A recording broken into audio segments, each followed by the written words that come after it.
कराडमध्ये सापडली बेवारस बॅग. बॅगेच्या तपासणीसाठी bomb squad व डॉग स्क्वॉड पथक तैनात. पोलिसांच्या उपस्थितीत बॅगेची तपासणी. डीपी जैन कंपनीचे PRO ऑफिसर दस्तगीर आगा व त्यांचे सहकारी संभाजी घोटुगडे यांना कराडमध्ये एक बेवारस बॅग आढळून आली. त्यांनी बॅगेच्या मालकाचा शोध घेतला, मात्र कोणीही न सापडल्याने सदर बॅग कराड शहर पोलिसांच्या ताब्यात देण्यात आली.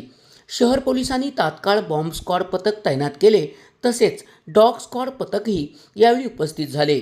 संबंधित यंत्रणेने सुरक्षितपणे बॅगेची तपासणी केल्यानंतर त्यामध्ये कोणत्याही प्रकारचा स्फोटक पदार्थ नसल्याची खात्री पटल्यानंतर बॅग खोलून पाहिली. या बॅगेत कपडे व इतर साहित्य आढळून आले.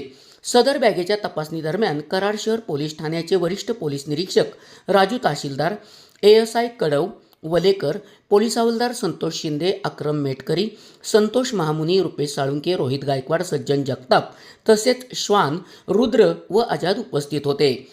बॅगेत स्फोटक असे काहीही न सापडल्याने पोलिसांनी सुटकेचा निश्वास सोडला.